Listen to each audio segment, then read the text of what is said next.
Si vous avez des bassins chez vous, comment les mettre en hivernage? On en parle maintenant avec Éric Fleury, directeur d'H2O Aquarium. C'est à Amiens, un magasin donc spécialisé dans ce domaine. Bonjour Éric, merci d'être là. Vous êtes notre expert du jour. D'abord, un bassin dans un jardin, c'est quoi comme matériel? Alors déjà un bassin, bon, c'est un trou dans le sol avec une bâche, avec de l'eau et des poissons. Mais pour que l'eau soit claire, on va avoir besoin de 3 choses essentielles. Une pompe, un ultraviolet, un filtre. La pompe fait circuler l'eau, l'ultraviolet stérilise l'eau pour la rendre bien claire et le filtre arrête les impuretés. Très bien. Voilà, ça, c'est quand tout va bien au printemps, été, automne. Voilà. Sauf que quand arrive l'hiver et que ça gèle, eh bien, il faut faire attention. Quelles sont donc l'anticipation qu'il faut avoir quand on veut faire un hivernage correct pour son bassin? Déjà, je dirais, il ne faut surtout pas arrêter la technique. Ça doit être filtré tout le temps. Il faut juste faire très très attention que le matériel soit protégé du gel, parce que c'est du matériel qui peut être fragile, qui peut subir, on va dire, un éclatement dû au gel. Donc la meilleure solution, c'est évidemment de protéger ce matériel-là, de le calfeutrer avec polystyrène, laine de roche, un local en bois autour pour déjà que ce soit plus joli et puis que ce soit protégé, quoi. Voilà.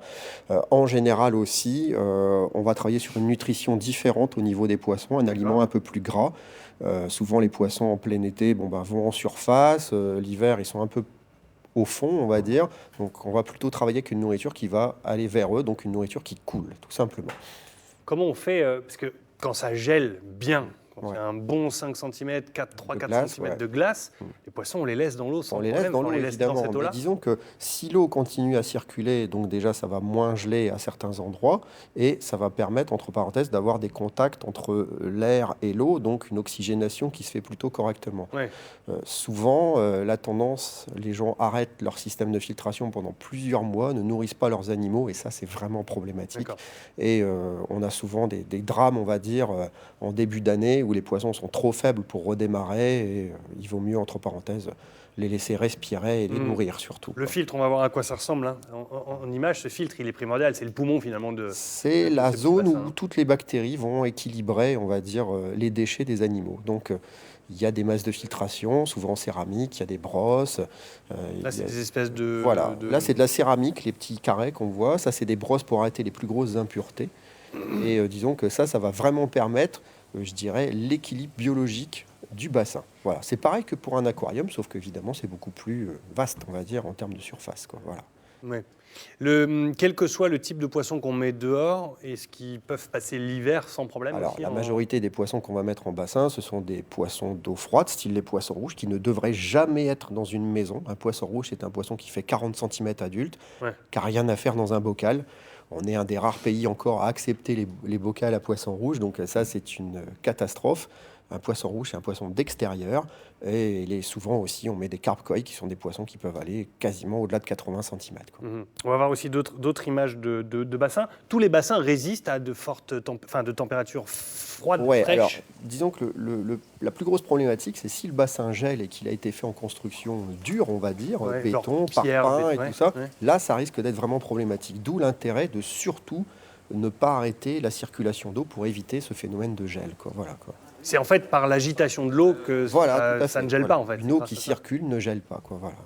L'anticipation, pour commencer à bien préparer l'hivernage, il faut s'y prendre combien de temps Souvent, en général, les gens commencent sérieusement, à partir de septembre, à nourrir différemment leurs animaux et vraiment protéger leur matériel à partir de novembre, en général, quoi. Voilà. Jusqu'à quelle période? On peut considérer que mars-avril, c'est la bonne saison où on va commencer à redémarrer on va dire, la vie du bassin, quoi. Voilà. Il faut bien comprendre que les animaux en eau froide vont être plutôt stagnants au fond, et donc on va leur laisser, on va dire, la paix. Et imaginons je reviens avec ma couche de glace dessus, malgré peut-être un peu d'agitation d'eau, il faut faire des trous éventuellement pour que les poissons respirent. Surtout pas, ça ferait des impacts, des chocs au niveau de l'eau, et donc des ondes de choc, c'est grave pour les poissons. Donc il vaut mieux laisser le bassin vraiment tranquille. Ils peuvent pas remonter à la surface, c'est pas gênant. C'est pas grave, mais disons que comme par définition, la filtration doit fonctionner, il y a des apports d'oxygène qui se font grâce à ça, donc il n'y a pas de souci. Quand ça devient vraiment problématique, c'est souvent les bassins,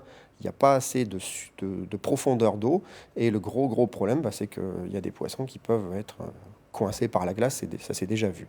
L'idéal pour un bassin, c'est qu'il ait au moins, dans nos régions, 80 cm de profondeur minimum, pour qu'on puisse passer l'hiver sans encombre. Très bien. Eh bien, merci voilà. pour tous ces conseils précis et techniques. Allons voir Anne-Sophie qui a sûrement quelques réactions.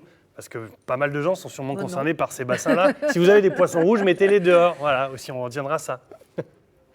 Oui, on retiendra ça. Et puis je vous dis non, on n'a pas de réaction parce qu'en fait, vous avez posé à notre invité les questions que Richard nous avait demandées. Parce qu'il s'est fait justement un bassin avec des poissons rouges en extérieur. Il a mis 2 petites fontaines, si j'ai bien compris, au milieu qui ont permanence en circuit interne. Voilà, circule. Son bassin est toutefois pas assez profond, je crains, puisque vous avez dit au moins 80 cm. Oui. Et lui, il a dit il fait 70 cm de profondeur. Et il se demandait ce qu'il fallait faire justement si l'eau venait à geler en surface. Donc on a bien compris, on ne fait rien, on ne tape pas, voilà, pour pas perturber les poissons, on laisse faire. Et puis vous avez posé l'autre question, est-ce qu'il n'est pas trop tard parce que le froid arrive, on ne cesse de dire que les températures baissent pour penser à faire tout ceci. Alors est-ce que vous avez une petite astuce peut-être à donner à celles et ceux qui ont un bassin extérieur et qui pour le moment se sont tournés les pouces, n'ont rien fait et avec les premiers frimas de l'hiver, qu'est-ce qu'ils peuvent faire là, maintenant, présentement? Là, ce qu'il faut, c'est évidemment pas trop changer ses habitudes, mais tout à l'heure, on a parlé d'un monsieur qui avait des cascades, des jets d'eau, et ça, il vaudrait mieux, entre parenthèses, arrêter tout ce qui est jet d'eau. Parce que le jet d'eau, quand il va arriver en aérien, il va prendre le froid du climat.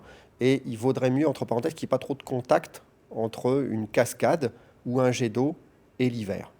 Il vaut mieux que la filtration reste stable, on va dire, sans trop de violence en surface, de façon à ce que ça refroidisse pas trop le bassin. On va conserver le... Ça va pas geler dans le tuyau de la cascade? Non. Disons que la cascade, par définition, quand elle est arrêtée, il n'y a plus d'eau dans le tuyau. Voilà.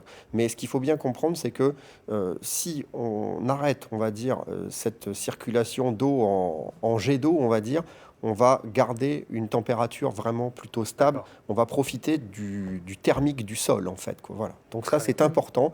On filtre, mais pas de cascade. Voilà. Et ben voilà.